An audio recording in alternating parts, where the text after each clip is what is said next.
ભારતીય સેનામાં એમનો સુદીર્ઘ અનુભવ છે એવા કર્નલ સંજયભાઈ ડઢાણિયા આપણી વચ્ચે આજે ઉપસ્થિત થયા છે. ભારત અને પાકિસ્તાન વચ્ચેની સ્થિતિ અત્યંત તણાવભરી પરિસ્થિતિનું નિર્માણ થયું છે. તો આગળ વાત કરું તો ભવિષ્યનું યુદ્ધ બોર્ડર સુધી જ સીમિત નહીં રહે. તો ભારતના દરેક નાગરિકને પોતાનું કોન્ટ્રીબ્યુશન આમાં આપવું પડશે. આઝાદી પછી 40,000થી વધારે જવાનો અને ઓફિસરોએ શહીદી વહોરી છે દેશને બચાવવા માટે. સો ભવિષ્યની અંદર ભારતને જ્યારે પણ જરૂર પડશે તો આપણી આર્મી, નેવી અને એરફોર્સ હંમેશને માટે સક્ષમ છે ભારતની રક્ષા માટે. જય હિન્દ. નમસ્કાર, જય હિન્દ. ચક્રવાત ન્યૂઝની વિશેષ પેશકશ બેઠકમાં આપ સૌનું સ્વાગત છે. મિત્રો, આપ સૌ જાણો છો કે હાલની પરિસ્થિતિમાં ભારત અને પાકિસ્તાન વચ્ચે યુદ્ધની પરિસ્થિતિનું નિર્માણ થયું છે.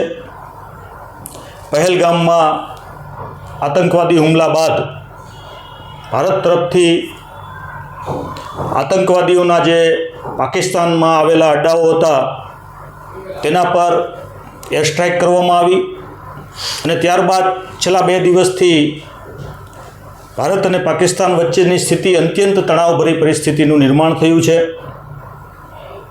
પાકિસ્તાન તરફથી પણ ગઈકાલે રાત્રે એર સ્ટ્રાઇક કરવાનો પ્રયાસ કરવામાં આવ્યો હતો, પરંતુ આપણી બહાદુર સેના દ્વારા તેને નાકામ બનાવવામાં આવેલ છે અને વળતા હુમલામાં ભારતે પાકિસ્તાનના અનેક ઠેકાણાઓમાં સ્ટ્રાઇક કરી અને તેને નેસ્ત નાબૂદ કર્યા છે. એવા અહેવાલો આજે સતત દિવસભર મીડિયાની અંદર જોવા મળી રહ્યા છે. ત્યારે એક નાગરિક તરીકે, એક અદના ભારતીય તરીકે આપણી શું ફરજ આવે અને કદાચ જો પૂર્ણ કદનું યુદ્ધ થાય તો કેવી પરિસ્થિતિઓનું નિર્માણ થઈ શકે, આ તમામ બાબતોને લઈને આપણે આજે બેઠકમાં વિશેષ ચર્ચા કરીશું. આપણા આજે મુખ્ય મહેમાન છે એ ખૂબ જ જાણીતું નામ છે.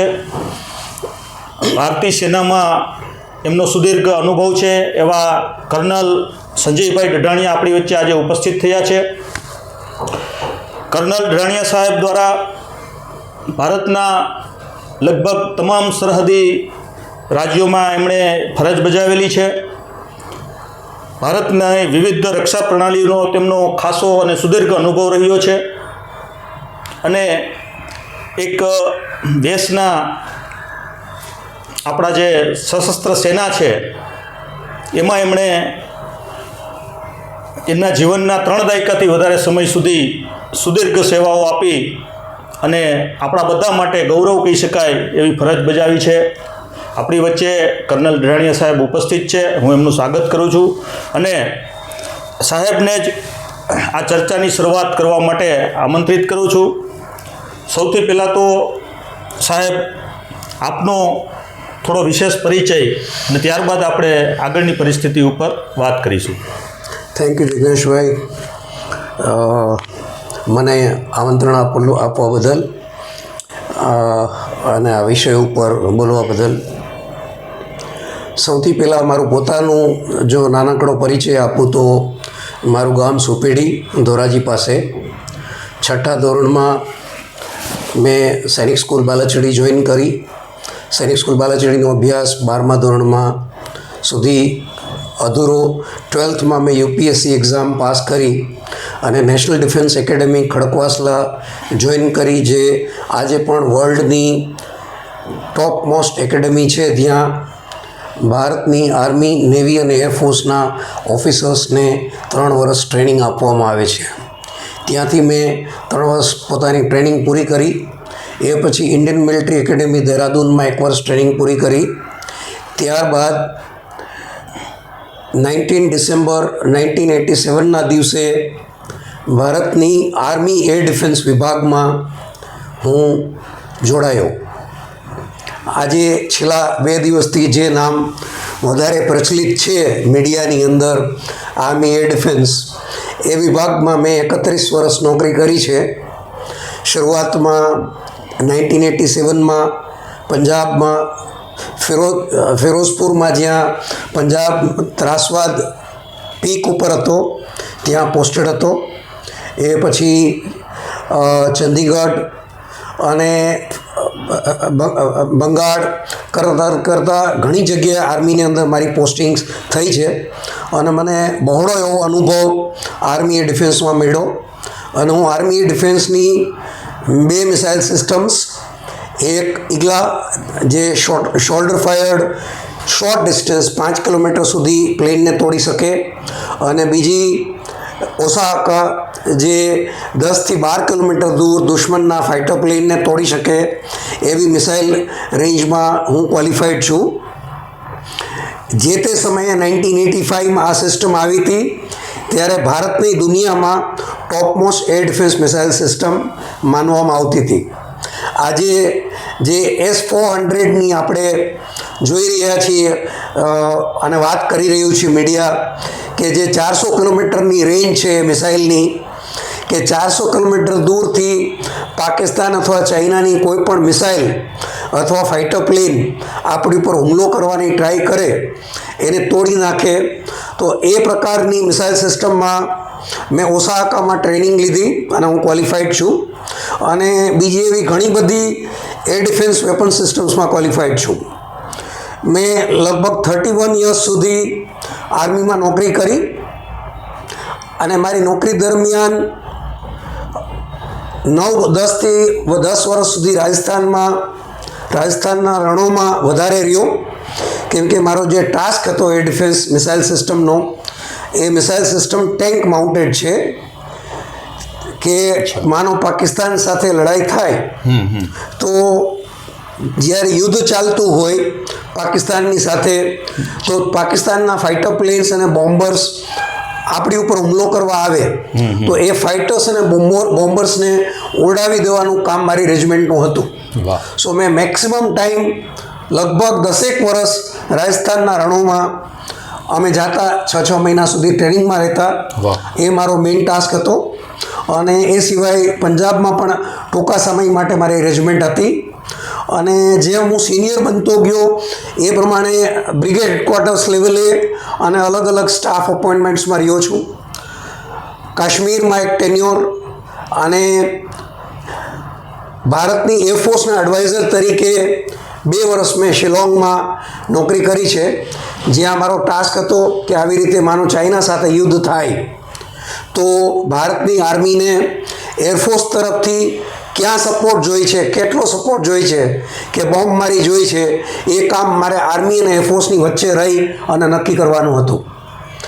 એ પછી છેલ્લે હું મારી પોસ્ટિંગ NCCમાં થઈ અને રાજકોટ NCC બટાલિયન કમાન્ડર તરીકે 4.5 વર્ષ સુધી હતો.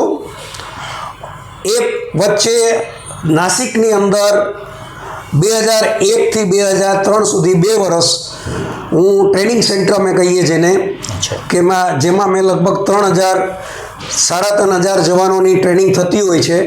એમાં બેઝિક ટ્રેનિંગ રેજિમેન્ટમાં ટ્રેનિંગ ઓફિસર તરીકે રહ્યો, જેમાં જે ગામડાનો છોકરો જવાન બનવા માટે આવતો હોય એને જવાન બનાવવા માટે જે ટ્રેનિંગ આપવામાં આવે, કે ફાયરિંગથી માંડી, ડ્રીલથી માંડી, પીટીથી માંડી, એક ગામડાના છોકરાને સોલ્જર કેમ બનાવો એ ટ્રેનિંગ આપવામાં મારી જવાબદારી 2 વર્ષ સુધી હતી. ખૂબ સરસ. ડઢણિયા સાહેબ જે આર્મીમાં કર્નલ તરીકે એમની લાંબી કેરિયર બાદ નિવૃત્ત થઈને આપણા શહેરમાં, રાજકોટ શહેરમાં અત્યારે વસવાટ કરી રહ્યા છે અને એમની સાથે વાત કરવાની આજે આપણને તક મળી રહી છે, ત્યારે આપણા સૌ દર્શક મિત્રો અને મારું ખુદનું પણ આ સૌભાગ્ય છે સાહેબજી કે આવી પરિસ્થિતિમાં આપના જેવા અનુભવી વ્યક્તિ ચક્રવાત ન્યૂઝના માધ્યમથી એમના અનુભવો શેર કરવાના છે. સાહેબ, સૌથી પહેલાં તો હું આપની પાસે જાણવા માગીશ, એક રક્ષા વિશેષજ્ઞ તરીકે અને એક જે આપ ભારત પાકિસ્તાનને બંને દેશને તમારી એક અલગ એંગલથી જોતા હો છો. સિવિલિયનનું જોવાનો દૃષ્ટિકોણ અલગ હોય છે, આપનો જોવાનો દૃષ્ટિકોણ પણ સાહેબજી અલગ હોય છે. તો અત્યારે એવી પરિસ્થિતિનું નિર્માણ થયું કે પહેલગામમાં લાંબા સમય પછી એવો એટેક થયો કે એમાં સિવિલિયનોને ટાર્ગેટ કરવામાં આવ્યા આતંકવાદીઓ દ્વારા. નહીંતર જનરલી છે એ ફોર્સિસને ટાર્ગેટ કરવામાં આવતી હોય છે અને સિવિલિયનો ઉપર આ પ્રકારના એટેક કરવામાં આવતા નથી. પરંતુ આતંકવાદીઓ દ્વારા ખાસ અને એમાં પણ ધર્મને પૂછીને ભાઈઓને અલગ કરીને એમને ગોળીએ દેવામાં આવ્યા. તો આ પાછળ પાકિસ્તાનનો કે આતંકવાદીઓનો હેતુ શું હોઈ શકે? બેઝિકલી પાકિસ્તાન અત્યારે બહુ ફ્રસ્ટ્રેટેડ છે. પાકિસ્તાન એઝ એ કન્ટ્રી તૂટવાને હારે છે. જી. એનાલાઇસિસ કરવામાં આવે તો હજી ટૂંકા સમય પહેલાં જ બલુચિસ્તાનમાં પાકિસ્તાનની આર્મી ઉપર મારો કરવામાં આવી રહ્યો છે. બરાબર. બલુચિસ્તાનની જે પાકિસ્તાનની સો કોલ્ડ સરકાર છે એના મિનિસ્ટરો ઉપર મારવામાં આવે છે. એટલે બલુચિસ્તાન આજ પાકિસ્તાનમાંથી અલગ થાય એ આરે પહોંચી ગયું છે. બરાબર. હમણાં જ પાકિસ્તાનના સોલ્જર્સની ટ્રેનને બાનમાં લઈ એના સોલ્જર્સને અમુક સોલ્જર્સને મારી નાખ્યા હતા એ ન્યૂઝમાં હતું. બરાબર છે. એવી જ રીતે પાકિસ્તાનને અફઘાનિસ્તાન તરફથી હવે પાકિસ્તાનના વિરુદ્ધમાં સતત મારો કરી રહ્યું છે અને એના બીજા અમુક એરિયાઝમાંથી પણ પાકિસ્તાનનો વિરોધ ઉઠી રહ્યો છે. બરાબર. એટલે પાકિસ્તાન ચારે બાજુથી ઘેરાઈ રહ્યું છે. જે એનું પંજાબ છે પાકિસ્તાનનું એમાં પણ પાકિસ્તાનની વિરોધ બળવો થઈ ગયો છે.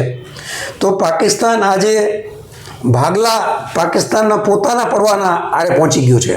બરાબર. તો જ્યારે ભૂતકાળમાં પાકિસ્તાન ઉપર અંદરથી પ્રોબ્લેમ થયો છે બરાબર, તો એને ઇન્ડિયાને ટાર્ગેટ બનાવ્યો છે. પોતાની આંતરિક નિષ્ફળતાઓ છુપાવવા માટે અને ભારતની સામે એક્ઝેક્ટલી પોતાની આંતરિક નિષ્ફળતાઓને આરે આવી ગયું છે કે પોલિટિશિયન્સ તેની આર્મીને કંટ્રોલ નથી કરી શકતા.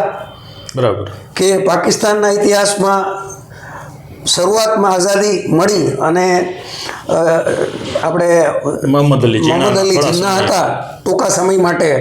એ પછી એવો કોઈ સ્ટ્રોંગ પોલિટિશિયન આવ્યો જ નથી કે જેણે પાકિસ્તાનને ગ્રીપમાં રાખ્યું હોય. એટલે સાહેબ એવું જોવા મળ્યું છે કે પાકિસ્તાનની અંદર લોકતંત્ર માત્ર નામનું જ રહ્યું છે અને ત્યાં હંમેશા જે લશ્કરી શાસકો છે એ લોકોએ જ આ દેશને ચલાવ્યો છે. આજે પણ એ જ સ્થિતિ છે અને આ સ્થિતિ એવી છે કે આજના જે જનરલ છે એ પણ નબળા છે. આજ પાકિસ્તાનના જે જનરલ મુનીર છે એ પણ વીક છે એવું દેખાય છે કે એના કંટ્રોલમાં આજે પાકિસ્તાનની આર્મી પણ રહી નથી.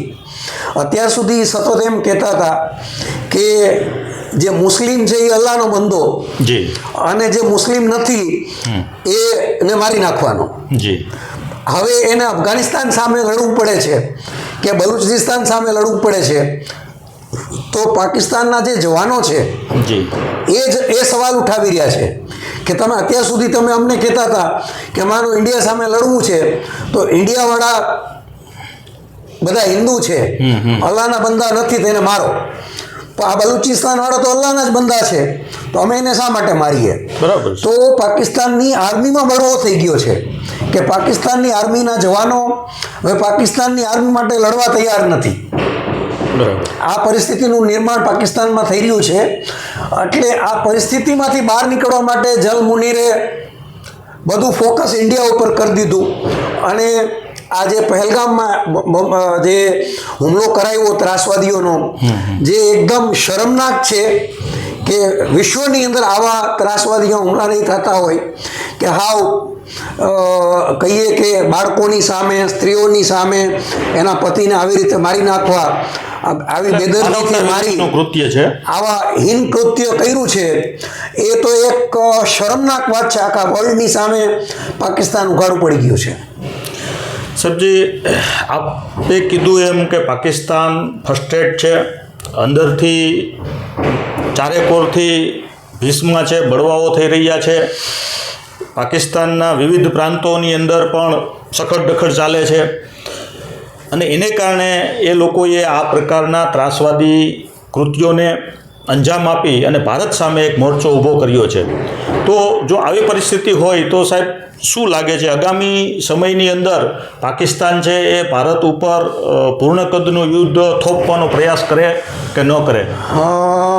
જો તમે પાસ્ટ ટેન્સને જુઓ, 1947માં આપણે જ્યારે આઝાદ થયા ત્યારે એને પહેલો હુમલો આપણી ઉપર કર્યો હતો, બરાબર, કાશ્મીરને ટેક ઓવર કરવા માટે. એમાં જે હારી ગયું અને એ વખતની આપણી સરકાર યુએનઓમાં ન ગઈ હોત તો શાયદ આજનું પરિસ્થિતિ અલગ નહીં, આજનું જે પાક ઓક્યુપાઈડ કાશ્મીર છે જેને આપણે કહીએ છીએ ભારતમાં જ હોત.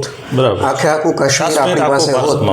કેમ કે દેશી ભાષામાં કહીએ તો જ્યાં પાકિસ્તાનની આર્મી શ્રીનગરના દરવાજા સુધી પહોંચી ગઈ હતી અને આખું કાશ્મીર લઈ લીધું હોત, એવી પરિસ્થિતિમાં સરદાર વલ્લભભાઈ પટેલની લીડરશિપના કારણે, એની કુનેહને કારણે ત્યાંના રાજાને ભારતની સાથે ઝૂકવું પડ્યું, ભારત સાથે જોડાણ કરવું પડ્યું. અને બીજું, આર્મીને જે રીતે રાતોરાત સપોર્ટ આપ્યો, જેને કારણે ઊભી પૂંછડીએ પાકિસ્તાની જે આર્મી જે ગુંડાઓના વેશમાં હતા, કબાલીઓના વેશમાં આવ્યા હતા, એ લોકોને ભાગવું પડ્યું. અને ભાગી રહ્યા હતા ત્યારે આપણી સરકારે આપણી આર્મીને રોકી. શાયદ દુનિયાના ઇતિહાસમાં આવું ક્યાંય નહીં થયું હોય કે કોઈ આર્મી ભાગી રહી હોય, બરાબર, અને પરસ્યુઇંગ આર્મીને રોકવામાં આવી હોય. આપણી ઇન્ડિયન આર્મી પાકિસ્તાની આર્મીનો પીછો કરી રહી હતી, બરાબર, અને આપણી આર્મીને રોકી ન હોત તો શાયદ પાકિસ્તાની આર્મીને પાકિસ્તાનમાં મોકલી દીધી હોત અને સંપૂર્ણ કાશ્મીર આપણી પાસે તે દિવસે જ આવી ગયું હોત. આ વિષય તમારા લોકો માટે સ્ટડી કરવાનો છે કે આવું ભારત દેશ માટે શા માટે થયું. 1965માં પાકિસ્તાને હુમલો કર્યો તોય ફેલ ગયા, બહુ મૂંડી રીતે હાર્યા. 1971 વોરમાં ત્યારે પણ સાહેબ અત્યારે જેવી જ પરિસ્થિતિ હતી, જ્યારે પૂર્વ પાકિસ્તાન જે અત્યારનું બાંગ્લાદેશ છે. એટલે મારો કહેવાનો મતલબ, તમારો જે સવાલ છે એના જ ઉપલક્ષમાં કહું છું કે જ્યારે પાકિસ્તાને આપણી ઉપર હુમલો કર્યો છે, બહુ ભૂંડી રીતે હાર્યા છે. બરાબર છે કે 90,000થી વધારે સોલ્જર સરેન્ડર થયા હતા 1971 વોરમાં. એ પછીનો સવાલ અલગ છે કે 90,000 સોલ્જર્સને આપી દીધા સિમલા કરાર અંતર્ગત, અને આપણા સોલ્જર પાછા લીધા નથી. 1965ની વોરમાં આપણા સોલ્જર્સને લોકોએ કબજામાં લઈ લીધા, પ્રિઝનર્સ ઓફ વોર. કે 71 વોરની લડાઈના પ્રિઝનર્સ ઓફ વોર એ ફ્રન્ટના કેટલા રહી ગયા છે ને પાછા નથી આવ્યા, એ મોટો સવાલ છે આજે આપણા દેશ માટે કે એવું શા માટે થયું. ત્યારે પણ સાહેબ જે વૈશ્વિક તાકાતોએ ભારત અને પાકિસ્તાન વચ્ચે સમજૂતી કરવાની ફરજ પાડેલી, આપણા લાલ બહાદુર શાસ્ત્રીજી જે તત્કાલીન વડાપ્રધાન હતા, એ તાસ્કંદ કરાર માટે રશિયા 65માં, બરાબર છે. તો આવું ફરીથી ભવિષ્યમાં ભારત અને પાકિસ્તાન વચ્ચે તણાવ વધે તો એ વખતે વૈશ્વિક જે તાકાતો છે, જે આપણા પાડોશી રાષ્ટ્રો છે અને જે દુનિયાની જગત જમાદારી કરી રહ્યા છે એવા અમેરિકા ને એ બધા રાષ્ટ્રો છે, એની શું ભૂમિકા હોઈ શકે? હા, તમારા આ સવાલના જવાબ ઉપર આવું એ પહેલાં જે આપણે પહેલાં વાત કરતા હતા એને હું કમ્પ્લીટ કરી લઉં. જી. કે 1971ની લડાઈની હાર પછી પાકિસ્તાનને સમજાઈ ગયું છે કે પાકિસ્તાન કોઈ દિવસ ભારતની સામે યુદ્ધમાં જીતી શકે એમ જ નથી.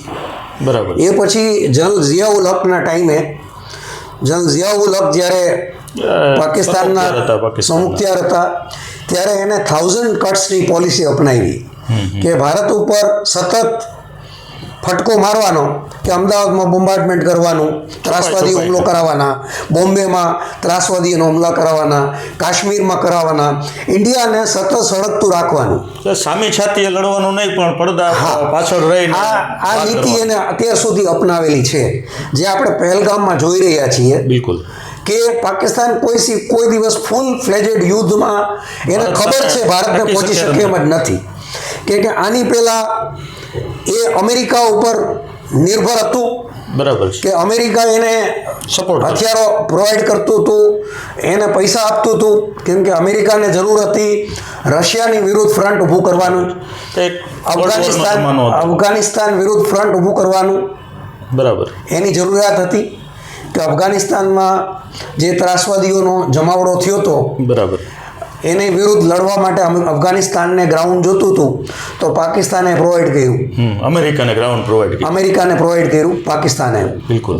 એટલે પાકિસ્તાનની અમેરિકાને જરૂર હતી તો અમેરિકા પાકિસ્તાનને સતત ભંડોળ આપતું હતું, ભંડોળ અને શસ્ત્રો આપતું હતું. અને એ સિવાય અમેરિકાને હંમેશા એક પેટનો દુખાવો રહ્યો હોઈ શકે કે ઇન્ડિયાનું નહેરુના ટાઈમે પંડિત નહેરુ બિલીવ કરતા હતા કે ભાઈ કોઈની સાથે નહીં રહેવાનું. બરાબર છે. અને છતાં પણ આપણે થોડા ટિલ્ટિંગ રશિયા તરફ રહેલા. બરાબર છે.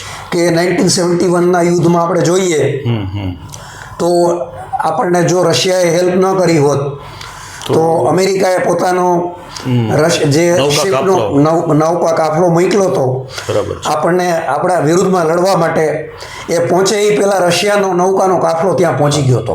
બરાબર. જેને કારણે ફક્ત ટૂંકા ગાળાના યુદ્ધમાં આપણે પાકિસ્તાનના 2 ભાગલા કરી નાખ્યા. એક બાજુ બાંગ્લાદેશ, જે આજનું બાંગ્લાદેશ, અને આજનું પાકિસ્તાન.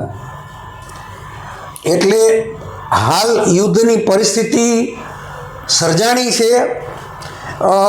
એનું કારણ એક જ છે કે પાકિસ્તાન અંદરથી એકદમ વિખાઈ ગયું છે. બરાબર. એટલે આપણી તરફ ઇન્ડિયાને ઉકસાવવાની ટ્રાય કરી રહ્યું છે કે ગમે એમ કરીને ઇન્ડિયા એની ઉપર હુમલા કરે. પણ ઇન્ડિયાના આ છેલ્લા અમુક દિવસોના જે કાંઈ તમે જુઓ કે લગભગ પહેલગામનો હુમલો થયો એને આજે આટલા દિવસો થઈ ગયા અને પાકિસ્તાન સામેથી આપણે ઉકસાવવાની ટ્રાય કરે છે કે શા માટે ઇન્ડિયા હુમલો નથી કરતું, શા માટે હુમલો નથી કરતું. અને સતત આર્ટિલરીનો ગોળીબારો બોર્ડર્સ ઉપર ચાલુ છે. બધી જગ્યાએ આર્ટિલરીનો બોમ્બમારો ચાલુ છે. આપણા ઇનોસન્ટ સિવિલિયન્સ મરી રહ્યા છે. આ બધું ચાલુ હોવા છતાં ઇન્ડિયા શાંતિથી બેઠું છે. પરમ દિવસે જ એને રાતે એર સ્ટ્રાઇક કરી છે એકદમ પરફેક્ટ પ્લાનિંગથી.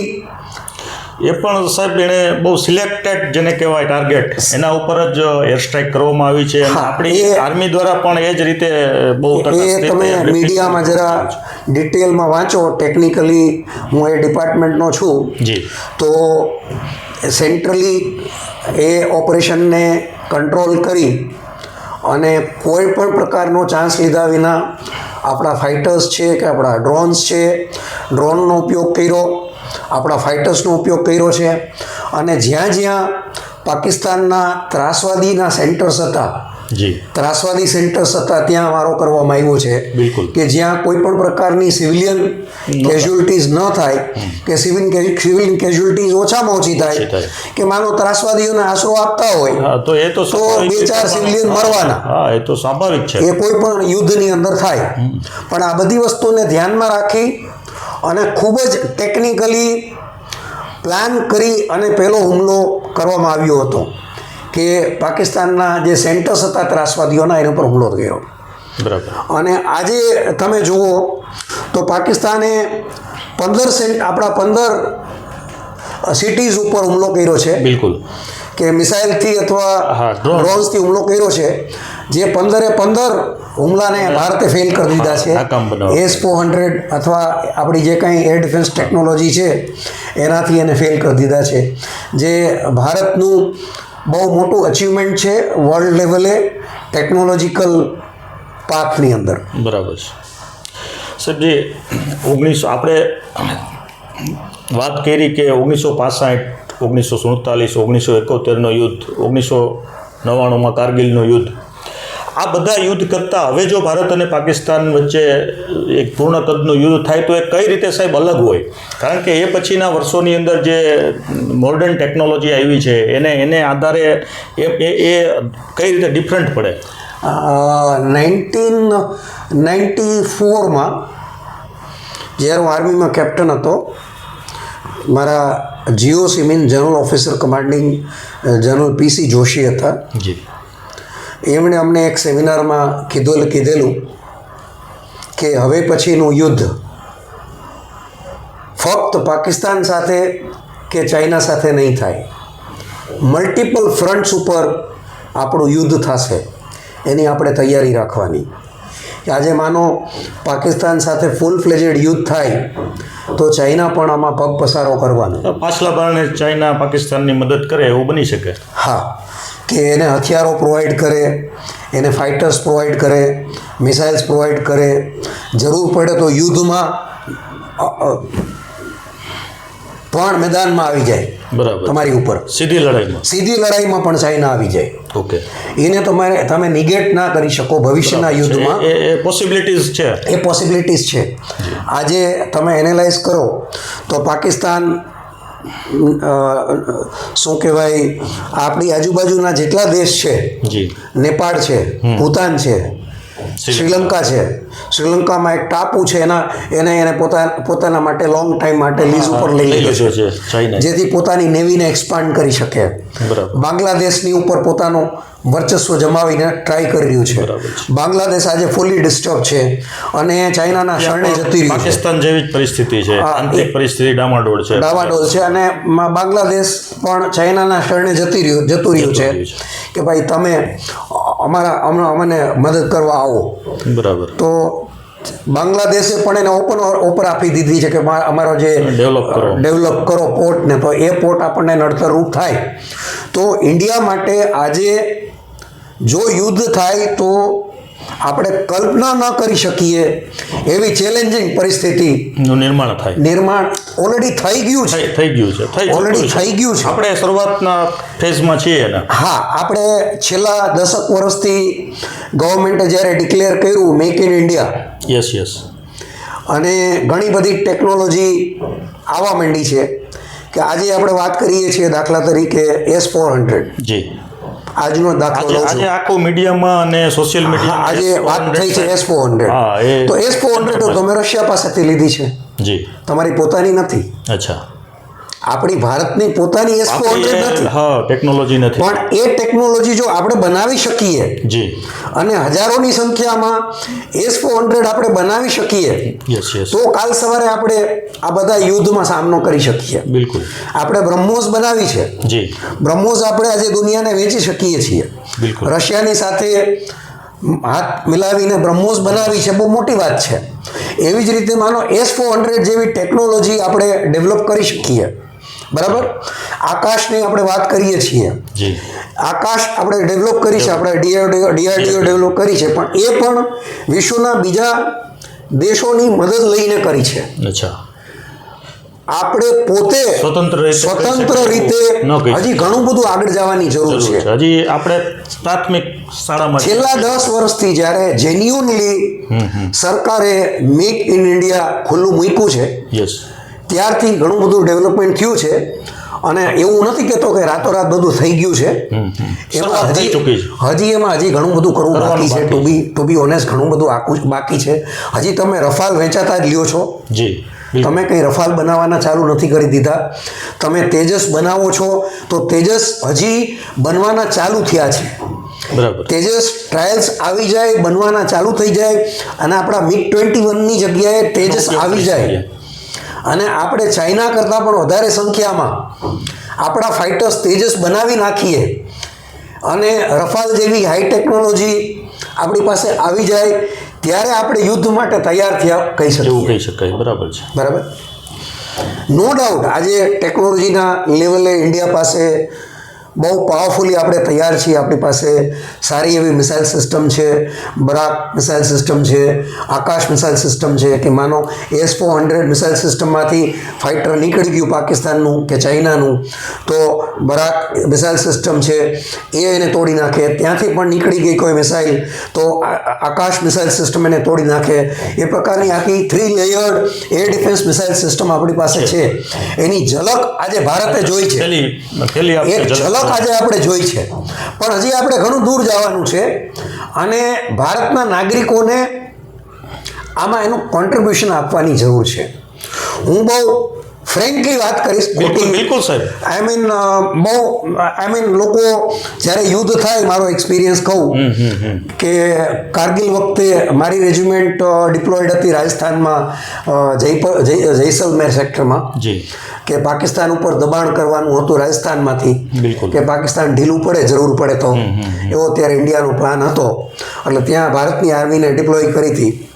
તો લોકો તરત એમ કે લડાઈ થશે ને, હા. તૈયાર છે ને, આમ જુસ્સો, જુસ્સો 4 હોય દિનનો છે. જુસ્સો હોય, પણ 4 દિનના જુસ્સાથી લડાઈ લડાતી નથી. બિલકુલ બિલકુલ સાહેબ. બરાબર, માણસોનો જુસ્સો એની જગ્યાએ બરાબર છે કે યુદ્ધ થાય તો આમ નાગરિકનો જુસ્સો એની જગ્યાએ બરાબર છે, પણ યુદ્ધ લડવા માટે આપણી તૈયારી હોવી જરૂરી છે. બિલકુલ, જે રીતે ઇઝરાયલ વર્ષોથી લડતું આવ્યું હા. છે, તો અત્યારે યુક્રેન લડી રહ્યું છે, તો રશિયા. આજે આપણી એ જ પરિસ્થિતિ છે કે એક બાજુ ચાઇના આવડી મોટી મહાસત્તા બનવાની તૈયારી કરી રહ્યું છે, સુપર પાવર. સુપર પાવર બનવાની તૈયારી કરી રહ્યું છે, કે અમેરિકાને દાદ આપી રહ્યું છે.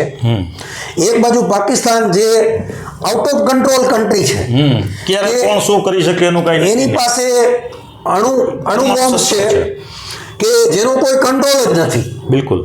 અને ચાઇના ચારે બાજુ આપણને ઘેરવાની ટ્રાય કરી રહ્યું છે. એવી પરિસ્થિતિમાં ભારતે મજબૂત બનવાની જરૂર છે. બિલકુલ. અને બેશક આપણે આપણી રીતે કન્સર્ન લોકો કરી જ રહ્યા છે. હું એમ નથી કરતો લોકો નથી કરી રહ્યા. દરેક ડિપાર્ટમેન્ટની અંદર ઈમાનદાર લોકો હોય છે. બિલકુલ. દરેક ડિપાર્ટમેન્ટની અંદર ઈમાનદાર લોકો, એ ચાહે અમારા જનરલ્સ હોય કે આઈએસ અધિકારીઓ હોય કે પછી અમારા અલગ અલગ ડિપાર્ટમેન્ટ છે, HAL છે, BHEL છે, કે પછી ઓર્ડિનન્સ ફેક્ટરીઝ છે, દરેક ડિપાર્ટમેન્ટની અંદર ઈમાનદાર લોકો કામ કરતા જ હોય છે, જેને કારણે આપણા દેશમાં કન્ટિન્યુઅસ ડેવલપમેન્ટ પોસિબલ થયું છે. પણ હું જે વાત કરી રહ્યો છું કે આજે આપણી જે પરિસ્થિતિનું નિર્માણ થયું છે, એક વાતમાં હું વચ્ચે આપને જણાવીશ કે ઈમાનદાર લોકો દરેક ડિપાર્ટમેન્ટમાં હોય છે, પણ સાથે સાથે હું એમાં ઉમેરો કરીશ કે જે ભ્રષ્ટ લોકો પણ દરેક ડિપાર્ટમેન્ટની અંદર ભારતમાં હોય છે. એ પરિસ્થિતિનો પણ આપણે છેલ્લા ઘણા જ વર્ષોથી સામનો કરી રહ્યા છીએ. ભ્રષ્ટાચાર એક મહારોગ આપણા દેશનો. અત્યારે તો યુદ્ધની પરિસ્થિતિ જે અલગ વિષય છે આખો, પરંતુ એ જે કર્નલ આપનું જે દ્રષ્ટિકોણ છે કે ભ્રષ્ટાચાર પણ દેશનો એક મહારોગ છે, અને એને કારણે ઘણી વખત એવું થાય છે કે જે ડેવલપમેન્ટ થવું જોઈએ, જે કામ થવું જોઈએ, એ નથી થઈ રહ્યું. તમારી વાત બહુ મોટી છે. તમે બહુ મોટી વાત કરી છે. 1987માં હું જ્યારે આર્મીમાં જોડાણો ત્યારે દેશમાં વાત ચાલતી હતી અર્જુન ટેન્ક બનાવવાની, જી, જે આજ સુધી બની નહીં. એ પછી જ્યારે યુદ્ધની પરિસ્થિતિ હતી ત્યારે T-90 ટેન્ક 2001માં આપણે રશિયા પાસેથી લીધી. બિલકુલ. તો તમે સમજી શકો છો કે જ્યારે યુદ્ધની પરિસ્થિતિમાં કોઈ હથિયાર તમે ગરજના ભાવે લેવા જાઓ, એનો ભાવ વધી જાય ને, ભાવ તમને 1000 ગણો ભાવે એ તમને વેચે. રૂલ્સ બરાબર. એટલે ભારતના ઇતિહાસમાં જો તમે ગણો તો આપણા DRDOએ એક રાઇફલ બનાવી 5.56. જી, એ પણ એનું પણ એક ફર્ધર રાઇફલ ભારત ડેવલપ કરવા માગે છે. કે અત્યારે છેલ્લા 10 વર્ષથી ગવર્મેન્ટનું પ્રેશર છે, બરાબર, તો આ બધા ડિપાર્ટમેન્ટ એક્ટિવ થઈ ગયા છે, કામ કરતા થયા છે. બધા ડિપાર્ટમેન્ટ એક્ટિવ થઈ ગયા છે. દરેક ડિપાર્ટમેન્ટની અંદર ઘણા બધા ફેરફાર લાવવામાં આવ્યા છે. પણ તમારી વાત, હું ડિફેન્સ માટે જ વાત કરીશ, જી, નહીં તો આપણું જે ડિસ્કશન લાંબુ થઈ જશે. બરાબર કે તમે એકદમ પિન પોઈન્ટ ઉપર આ વાત કરી છે. 1962 વોરને આપણે ડિસ્કસ કરીએ. બિલકુલ. 3000થી વધારે જવાનો શહીદ થયા, બરાબર, ઓફિસરો અને જવાનો શહીદ થયા. હમણાં જ એક પિક્ચર આવવાનું છે 120 બહાદુર કરીને, જી, રેઝંગલાની લડાઈ ઉપર. ક્યાં આપણે ભારતની આર્મીની એક કંપની, એક ચાર્લી કંપની, ઓલા કુમાઉ રેજ બટાલિયનની 13 કુમાઉની, એક રાતના યુદ્ધમાં એમને ચાઇનાના 1200થી 1300 જવાનોને મારી નાખ્યા. વાહ, 120 જવાનો, જબરજસ્ત. 120 જવાનોએ. અને એને છૂટ આપી હતી ભારત સરકારે કે ભાઈ તમે પાછળ જતા રહ્યો. તો એમના જે કંપની કમાન્ડર હતા મેજર શૈતાનસિંહ ભાટી, એમને ફોન કર્યો કે ભાઈ જવાનો ઉપરથી ઓર્ડર છે કે આપણે પાછળ જતું રહેવું હોય તો જવાની છૂટ છે, હું નથી જવાનો, તમારે જવું છે. તો બધા જવાનો કીધું સાહેબ અમે તમારી સાથે છીએ. બરાબર. અને યુદ્ધ લડ્યા, 2 જવાન બચી ગયા હતા. એ યુદ્ધમાં જ્યારે 2 મહિના 3 મહિના પછી શૈતાનસિંહ ભાટી સાહેબની બોડી મળી, તેના આંતરડા બહાર નીકળેલા હતા, જામી ગયા હતા બરફમાં. એની આંગળી એની મશીન ગનમાં હતી, જામેલું બોડી હતી. અને એ એક રાતના યુદ્ધમાં એ લોકોએ 1200-1300 ચાઇનીઝ જવાનોને મારી નાખ્યા હતા. વાહ. પણ મોટી જાણવાની વસ્તુ એ છે કે યુદ્ધ લડવા માટે બરફના જોડાઈ નહોતા ભારતના સૈનિક પાસે, બરાબર. આર્ટિલરી નથી જોઈએ એવી, ગન્સ આપણી પાસે 303 હતી, ચાઇના પાસે AK-46 હતી એ જમાનાની સારામાં સારી ગન, સારામાં સારી આર્ટિલરી. વર્સ્ટ થિંગ ઇઝ કે ખાડા ખોદવા હોય કે બંકર બનાવવા હોય જેથી આર્ટિલરીનો ગોળો માથા ઉપર પડે અને જવાન મરે નહીં, બચી શકે, એ બનાવવા માટે પણ ઇમ્પ્લિમેન્ટ્સ હતા નહીં, ખોદવા માટેના ઇમ્પ્લિમેન્ટ નહોતા.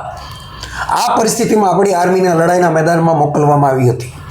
એટલે અને આખી વાત પૂરી કરું તો આર્મીને જે આર્મીનો નિયમ છે એ નિયમ પ્રમાણે પણ લડવા દેવામાં નથી આવી. કે જે તે સમયની લીડરશિપ હતી એને પોતાના ઈગોને હાથમાં રાખીને આર્મીને જનરલી હાઈટ ઉપર બેઠી હોય આર્મી તો જે નીચેથી જે આર્મી હતી હોય થાકી જાય, બિલકુલ જેવું કારગિલમાં થયું છે. હા, બિલકુલ. એવી રીતે આપણી આર્મીને નીચે બેસાડી દીધી હતી નેફાની અંદર બધી જગ્યાએ, કે ઘણી જગ્યાએ યુદ્ધ આપણી આર્મી એવી રીતે લડી છે એને એવો ઓર્ડર દેવા મળે કે 1 ઇંચ પણ જમીન નહીં જવા દેવાની. બરાબર. અને આપણી આર્મીનું લડાઈ યુદ્ધ થયું પહેલાં હારી ગયા. આવી રીતે આપણા જવાનો શહીદ થયા છે. 3000થી વધારે જવાનો શહીદ થયા. એના માટે કોઈ એન્ક્વાયરી નથી. ઓકે. રેડ ટેપિઝમ આવી જાય. આપણા અધિકારીઓ જે દિલ્હીમાં બેઠા છે IAS અધિકારીઓ અને નેતાઓ એમ કહે છે કે ભાઈ રેડ ટેપિઝમ આમાં દેશની સિક્રેટનો સવાલ છે, એટલે એના વિશે કોઈ ચર્ચા નહીં કરવાની. ચાહે કારગિલનું યુદ્ધ હોય, બિલકુલ, કારગિલના યુદ્ધમાં માનો ઇન્ટેલિજન્સ ફેલિયર થયું, હા, આપણા ઘણા બધા જવાનોએ શહાદત વરવી પડેલી છે એ કરેલી. પણ એની પહેલા એ સવાલ જોવો કે એ થયું શા માટે, ત્યાં સુધી કેમ પહોંચી ગઈ પાકિસ્તાની કે એ લોકો ગઈ ગયા ને તમને ખબર ન પડી, તમારે ઇન્ટેલિજન્સ ફેલિયર થઈ ગયું ટોટલી. કઈ રીતે એની જવાબદારી કોની? બિલકુલ, એની જવાબદારી કોણ લેશે આ દેશમાં? કે જવાબદારી કોઈ લેતું જ નથી. Total intelligence failure. આ દેશની સૌથી મોટી તકલીફ સાહેબ હોય તો આ જ છે કે કોઈ જે પદ ઉપર છે ત્યાં બધાને જશ લેવો છે પણ જવાબદારી લેવા માટે કોઈ તૈયાર નથી. 1999માં કારગિલ યુદ્ધમાં જ્યારે પાકિસ્તાન ગરી ગયું બંકર્સની અંદર, પછી આપણને ખબર પડી. હું એમ કહું છું કે that was total intelligence failure.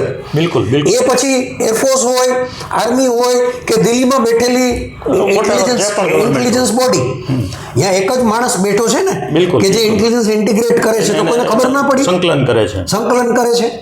કે ખબર ન પડી કે કેવી રીતે આ લોકો પાકિસ્તાની આર્મી બંકર્સમાં ગરી ગઈ. આર્મીએ તો એનું કામ કર્યું, એરફોર્સે તો એનું કામ કર્યું, પછી યુદ્ધ લડ્યા. હા, એ તો સ્વાભાવિક છે. 500થી વધારે જવાનો શહીદ થયા. આપણો આમ જોઈએ તો સાહેબ આ આપણો ભારતીયનો હજારો વર્ષનો ઇતિહાસ છે કે આપણે અપ્રતિમ સાહસ શૌર્ય દર્શાવીએ જ છીએ યુદ્ધમાં. આપણા બ્લડમાં છે કે આપણે ગમે તેવી વિષમ પરિસ્થિતિમાં પણ લડીએ છીએ, પરંતુ એવી વિષમ પરિસ્થિતિ ઊભી શા માટે થાય છે એ પણ આપણે જે જણાવ્યું. એક્ઝેક્ટલી તમારા સવાલનો હું જવાબ આપું છું. આપણા દેશનો મોટામાં મોટો પ્રોબ્લેમ આજે છે કે કોઈ પણ સરકારી કર્મચારી કે નેતા એકાઉન્ટેબલ નથી આ દેશમાં. જેના હાથમાં સત્તા છે એ એકાઉન્ટેબલ નથી. બિલકુલ, બધી જગ્યાએ રેડ ટેપિઝમ આવી જાય.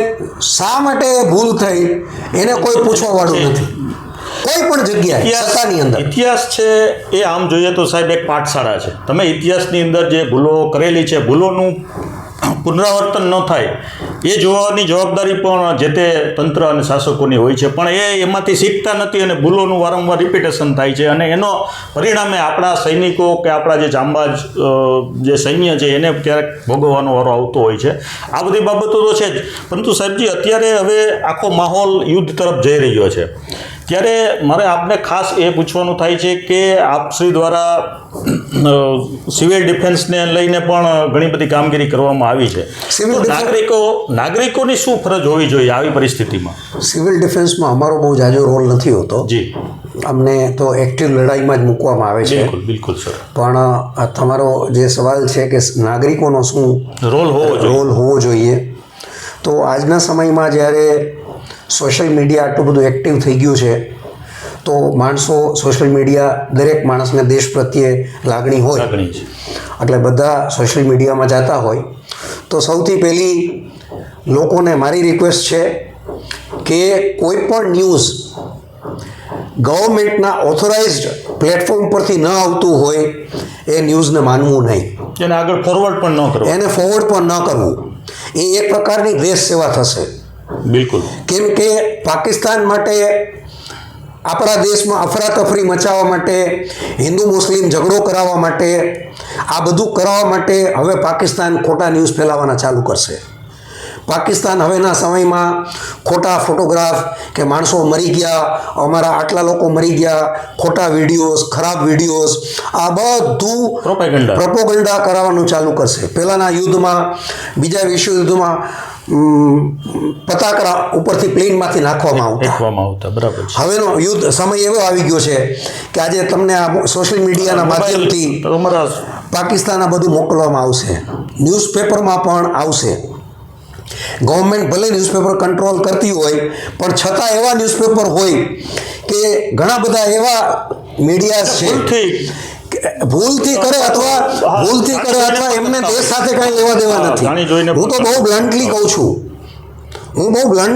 એવા ઘણા ન્યૂઝપેપર્સ હોઈ શકે છે કે જેને દેશ સાથે કાંઈ લેવા દેવા નથી, એને પોતાની ટીઆરપી વધારવા સિવાય કાંઈ લેવા દેવા નથી. એટલે મીડિયાનો રોલ પણ, મીડિયાનો રોલ પણ છે કે બહુ ધ્યાન રાખીને કે આજે ભારતની આર્મી, નેવી અને એરફોર્સ, કે ભારત એઝ એ કન્ટ્રી જો લડાઈ તરફ આગળ વધી રહ્યું હોય તો એ લોકોની જવાબદારી થઈ જાય છે કે કોઈ પણ ભૂલ ન કરે, કે એવા કોઈ ન્યૂઝપેપર છાપી દે કે કોઈ લોકોમાં હિન્દુ મુસ્લિમ રાયોટ્સ થઈ જાય કે ડિસ્ટર્બન્સીસ થઈ જાય, આ પ્રકારના કોઈ કામકાજ ન થાય. એટલે સાહેબ, આપણી જે આંતરિક જે તાકાત છે, જે એકતા છે, અખંડિતતા છે, એને જાળવવી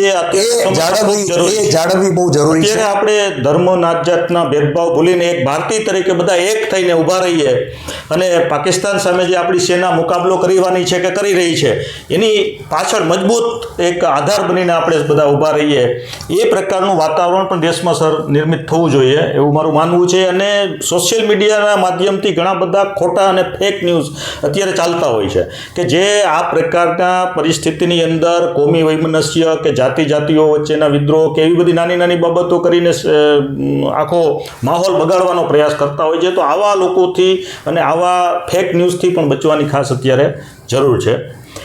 એ તો સાહેબ બરાબર છે, પરંતુ યુદ્ધની પરિસ્થિતિ આગળ વધે અને પાકિસ્તાન દ્વારા કોઈ એ પ્રકારના હુમલાઓ કરવામાં આવે અને કોઈ એની અંદર નાગરિકો કે આપણું જે સરકારી તંત્ર હોય છે એમાં એને કંઈ જરૂરિયાત ઊભી થાય તો એની કઈ પ્રકારની આખી એની સિસ્ટમ હોય છે, એને કઈ રીતે એમાં સપોર્ટિવ સિસ્ટમમાં કોઈ એમનો રોલ હોય છે કે આર્મી છે એ જ મોરચો સંભાળતી હોય છે? પહેલી વસ્તુ, તમારો જે સવાલ છે કે યુદ્ધની તરફ આગળ વધી રહ્યું છે, એને હું અહીંયા કહેવા માગીશ કે હું કોઈ પણ પ્રકારનો આ પ્લેટફોર્મ ઉપર બિલકુલ કોઈ અભિપ્રાય ન આપી શકું. બિલકુલ. બિકોઝ સી કન્ટ્રીને લઈએ આપણા હાઈએસ્ટ લેવલે લોકો નિર્ણયો લેતા હોય છે, પ્રાઇમ મિનિસ્ટરની અંડર એની ટીમ હોય, એ આર્મીના જનરલ્સને, નેવી, એરફોર્સ બધી સિસ્ટમ્સને ભેગા લઈ અને એક સિસ્ટમ એક નિર્ણયો લેતા હોય. એટલે એ નિર્ણયોની બહાર જઈ મારે કંઈ બોલવું કે બિલકુલ, પાકિસ્તાન સાથે યુદ્ધ થશે કે યુદ્ધ તરફ આપણે થઈ રહ્યા છીએ બિલકુલ. એ બોલવું મારા માટે correct સ્થાન નથી. નથી. અત્યારે હજી એ સ્થાને નથી. બિલકુલ. કેમ કે એ કરવા માટે લોકો બેઠા છે. હા, એ કામ કરવા માટે એ લોકો બેઠા છે. પણ સપોઝ યુદ્ધ થાય તો દરેક નાગરિકનું રેસ્પોન્સિબિલિટી છે. અને એનો દાખલો આપને બતાવું છું કે હમણાં એક ભુજ અને ધ્યાનમાં રાખીને એક પિક્ચર બન્યું હતું. બરાબર છે. નામ એ પિક્ચરનું હું ભૂલી ગયો કે 1965 કે 71ની લડાઈમાં ભુજ ઉપર પાકિસ્તાની એરફોર્સે હુમલો કર્યો હતો અને જે ભુજનું એરફિલ્ડ છે એને તોડી નાખ્યું હતું. એ ભુજના એરફિલ્ડને લડાઈના હાલાતમાં સાજું કરવા માટે, રિપેર કરવા માટે અને જીવતું રાખવા માટે આપણી મહિલાઓએ બહુ મોટું યોગદાન આપ્યું હતું. સ્થાનિક બહેનોએ ખૂબ સારી બહુ મોટું યોગદાન આપ્યું હતું. એવી રીતે દરેક જગ્યાએ દેશના નાગરિકો યોગદાન આપી શકે છે. આપણી જે ઇન્ડસ્ટ્રીઝ છે એ લોકોની પણ જરૂર પડશે. બિલકુલ. આ માનો આજે એ જમાનો જતો રહ્યો કે યુદ્ધ 10 દિવસમાં પૂરું થઈ જાય. આજે યુક્રેન અને રશિયાનું યુદ્ધ ચાલે છે ખૂબ લાંબુ છે. કે રશિયાને લાગતું તો યુક્રેનને થોડાક દિવસમાં ટાઢું કરી દેશે. પ્રદેશો આજે વર્ષ ઉપર ઝાઝા વર્ષો થઈ ગયા અને યુક્રેન થાકતું નથી. આ જો યુદ્ધ લાંબુ ચાલે તો આપણી ઇન્ડસ્ટ્રીઝની પણ જવાબદારી બનશે કે માનો ભારતને હથિયારોની જરૂર પડે, હથિયાર મેન્યુફેક્ચર કરવા પડે કે સ્પેર પાર્ટ્સ બનાવવા પડે હથિયારો, ટેન્ક્સ માટે કે આર્ટિલરી માટે કે વેપન્સ માટે, એ પણ રાતોરાત ઊભું કરવું પડે. એવી જવાબદારી પણ આપણે એક નાગરિક તરીકે નિભાવવી પડે. બિલકુલ. એટલે સામાન્ય નાગરિકથી લઈ અને ઉદ્યોગપતિઓ સુધી બધા. અને બીજું અવેરનેસ હોવી જરૂરી છે કે આજુબાજુ એવા કોઈ તત્વો તો નથી કે જે એન્ટી નેશનલ હોય શકાય. કે ભાઈ સપોઝ આજે રાજકોટમાં તમારી ગેસ પાઇપલાઇન છે, એને આગ લગાડી દઈએ અને રાજકોટમાં અફરાતફરી મચી જાય, ખોટા ન્યૂઝને કારણે લોકો ભાગવા માંડે, અફવાઓથી બચવું. અફવા બચે, એ પ્રકારનો બોમ્બારો કરે. તો આવા કોઈ પણ તત્વો હોય તોય આપણે જાગૃત હોવા જોઈએ. અને કન્સર્ન સરકારી તત્વ છે, સરકારી તંત્ર છે, એને ઇન્ફોર્મ કરવાનો કે ભાઈ મને અહીંયા એવું લાગે છે બરાબર. કે ભાઈ આ મને બરાબર લાગતું નથી. તો એ લોકો પોલીસ તંત્ર છે કે જે કોઈ સરકારી તંત્ર છે આપણે ધ્યાન જાગૃત નાગરિક તરીકે દોરી શકીએ. બિલકુલ સાહેબજી. હવે સાહેબજી, આપનો મિસાઇલ એક ખાસ વિષય રહ્યો છે, આપણે શરૂઆતમાં કીધું એમ. તો અત્યારે ભારતની મિસાઇલ પ્રણાલીનું આપણે જો અધ્યયન કરીએ કે ભારત પાસે કેવી કેવી મિસાઇલો છે અને એ યુદ્ધની અંદર કયા પ્રકારની કામગીરી કરી શકે. કોઈ પણ દેશ પાસે બે પ્રકારની મિસાઇલ હોય. આપણી પાસે એક મિસાઇલ્સ હોય એર ડિફેન્સ મિસાઇલ્સ, જી, જેનું કામ હોય બે મેઇન કહું છું, એ સિવાય અલગ પણ હોય, ભલે નેવી પાસે હોય, એરફોર્સ પાસે હોય, રોલ તો એ લોકોનો પણ સેમ હોય. તો માનો આર્મીને લઈ લગતું તમને પૂછ્યું છે તો આર્મી પાસે એર ડિફેન્સ મિસાઇલ સિસ્ટમ હોય જેનો ભાગ હું રહ્યો છું. બિલકુલ. મારી લગભગ પૂરી લાઈફ. તો એનું કામ છે લડાઈ દરમિયાન દુશ્મનના પ્લેન આવે તો એને તોડી પાડવાનું, કે દુશ્મનની મિસાઇલ આવે તો દુશ્મનની મિસાઇલ્સને તોડી પાડવાનું. બીજી મિસાઇલ્સ આપણી પાસે સરફેસ ટુ સરફેસ મિસાઇલ હોય, જે એક ડિપાર્ટમેન્ટ આપણી આર્મીની અંદર છે, આર્ટિલરી, એની પાસે છે, જેનું તમે નામ સાંભળ્યું છે, અગ્નિ છે, પૃથ્વી છે. આ મિસાઇલ્સ છે આપણી પાસે, બ્રહ્મોસ છે. લાંબા અંતર સુધી આ લાંબા અંતરની મારવાડી મિસાઇલ્સ છે કે જે 3000 કિલોમીટર 4000 કિલોમીટર દૂર ચાઇનાના કોઈ પણ ટાર્ગેટ ઉપર જઈ શકે, ઉપર જઈ અને પ્રિસાઇઝ ટાર્ગેટ ઉપર માર શકે. આ બધી સરફેસ ટુ સરફેસ મિસાઇલ્સ છે કે 100 કિલોમીટર, 200 કિલોમીટર, 500 કિલોમીટર, એવી અલગ અલગ પ્રકારની મિસાઇલ્સ ભારત પાસે છે. એ સિવાય એરફોર્સ પાસે મિસાઇલ્સ હોય કે જે હવામાં દુશ્મનના પ્લેનને તોડવા માટે વાપરી શકે. બિલકુલ. બે પ્લેન એકબીજા સાથે લડતા હોય, એને ડોગ ફાઇટ કહેવામાં આવે ઇંગ્લિશમાં. એ બે કૂતરા બાંધતા હોય, એને ડોગ ફાઇટ કહે. તો જ્યારે આપણું પ્લેન અને પાકિસ્તાનનું પ્લેન લડતા હોય એને ડોગ ફાઇટ કહે. તો દુશ્મનના પ્લેનને તોડવામાં જે મિસાઇલ વાપરવામાં આવે એ મિસાઇલ આપણી એરફોર્સ પાસે હોય. બરાબર. ધારો કે રફાલ છે, યસ. તો રફાલ પાસે 2 પ્રકારની મિસાઇલ્સ હોય. એક છે પાકિસ્તાનમાં માનો રફાલ જાય, યસ. સપોઝ દાખલા તરીકે ગઈકાલે રફાલ ગયું હતું, યસ. બરાબર, સુખોઈ 30 ગયા હતા, મિરાજ 2000 ગયા હતા બિલકુલ. પાકિસ્તાનના હુમલો કરવા માટે. તો એ કોઈ એકલું પ્લેન ના જતું હોય, એની સાથે આખું પેકેજ જતું હોય. યસ. એની સાથે એના જે રડાર્સ હોય એને જામ કરી દેવા માટે પણ પ્લેન જતું હોય. બરાબર. અથવા સરહદની અંદર અથવા એવા ડ્રોન્સ જતા હોય, ખ્યાલ ન આવે એટલે. એવા ડ્રોન્સ જતા હોય કે એની કમ્પ્લીટ રડાર સિસ્ટમને જામ કરી દઈએ બરાબર. અને અને આપણા પ્લેન્સ એકદમ લો લેવલેથી ઉડી અને પાકિસ્તાનમાં જાય કે એના રડાર પકડી જ ના શકે. કાલે ફોર એક્ઝામ્પલ આપણે 2 દિવસ પહેલાં આપણી એરફોર્સે હુમલો કર્યો, જે પાકિસ્તાનના ટેરરિસ્ટ જગ્યાઓ હતી, સ્પોટ્સ હતા, 6 જગ્યાએ હુમલા કર્યા અને આપણા સુખોઈ 30, રફાલ, મિરાજ 2000 અલગ અલગ જગ્યાએથી ઉડી અને આખું પેકેજ ઉડીને ગયું, જે સેન્ટ્રલી કંટ્રોલ કરવામાં આવ્યું આખું.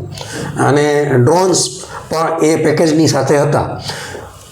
ડ્રોન્સે ગ્રાઉન્ડ ઉપરથી આખું ઓપરેશન કંટ્રોલ કર્યું. This is the latest high technology two avoid કે આપણા કોઈ પાયલોટ ઘાયલ ન થાય, મરે નહીં. તો એ ઓપરેશનની અંદર આપણે એક પણ કેઝ્યુઅલ્ટી વિના પાકિસ્તાન ઉપર હુમલો કરીને પાછા આવી ગયા. સો આ પ્રકારની ટ્રેનિંગ એરફોર્સને આપવામાં આવેલી હોય છે અને આ પ્રકારની મિસાઇલ્સ એરફોર્સ પાસે હોય છે. 2 પ્રકારની. એક કે રફાલ છે તો એની પાસે એરફોર્સ ટુ એર મિસાઇલ હોય કે જ્યારે દુશ્મનનું એ પ્લેન આવી ગયું અચાનક, માનો ટ્રાય આપણે બધી કરી હોય કે ના આવે, પણ પાકિસ્તાનમાં જ તમે પહોંચી ગયા, કોઈ એનો ક્રિટિકલ ટાર્ગેટ હોય, માનો એનો અણુ સેન્ટર છે, તમારે એને ઉડાડી દેવું છે, એની ઉપર પહોંચી ગયા તો નેચરલી એની એરફોર્સ આવવાની બાંધવા માટે. બિલકુલ. તો સામે જ્યારે લડવા એનું એરક્રાફ્ટ આવે ત્યારે ડોગ ટુ ડોગ ફાઇટ થાય. એનું પ્લેન લડવા આવે તો ત્યારે એની પાસે પણ મિસાઇલ્સ હોય. માનો એની પાસે F-16 એરક્રાફ્ટ છે અમેરિકાનું, આપણી પાસે અત્યારે લેટેસ્ટ રફાલ છે અને રશિયન સુખોઈ 30 છે. ત્યારે આ પ્લેન એકબીજા સાથે લડતા હોય તો એ જે મિસાઇલ્સ છે એર ટુ એર મિસાઇલ્સ છે, જે બીજા પ્લેનને તોડી નાખવાની ટ્રાય કરે. આ વસ્તુ લોકો ઘણા બધા પ્લેનમાં હમણાં પિક્ચર આવ્યા છે એમાં જોયું હોય. એરફોર્સ પિક્ચર આવ્યું હતું એમાં બતાવ્યું હતું, લોકોએ આ પિક્ચર જોયું હતું એમાં જોયું હશે. બીજું એરફોર્સ પાસે એવી મિસાઇલ હોય એર ટુ ગ્રાઉન્ડ મિસાઇલ, કે ગ્રાઉન્ડ ટાર્ગેટ છે, કે માનો પાકિસ્તાનનો કોઈ પુલ ઉડાડી દેવો છે ક્રિટિકલ, કે પાકિસ્તાનનું અણુ સેન્ટર છે, કે પાકિસ્તાનનું આર્મી હેડક્વાર્ટર છે, એને ઉડાવી દેવું છે.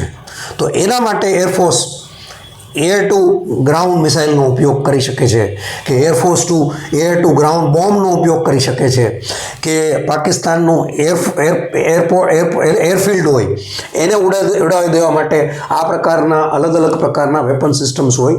અને એ ડિઝાઇન છે કે કયો બોમ્બ કયા પ્રકારના ટાર્ગેટ ઉપર મારવો. કે માનો એરફિલ્ડ છે તો એની થિકનેસ આટલા હોય તો એની ઉપર કેવો બોમ્બ મારવો જોઈએ. આ બધું યુદ્ધની અંદર રિસર્ચ ચાલતી હોય કે માનો એ પ્લેન પેનિટ્રેટ થઈ જાય એ બોમ્બ અને પછી ફાટે, એટલે એ નીચેથી આખી સરફેસને તોડી નાખે અને રિપેર કરતા એને અમુક કલાક લાગે, તે જ્યાં સુધી એરફિલ્ડમાંથી પ્લેન ઉડી ના શકે. આ પ્રકારનું પણ પ્લાનિંગ કરવામાં આવે.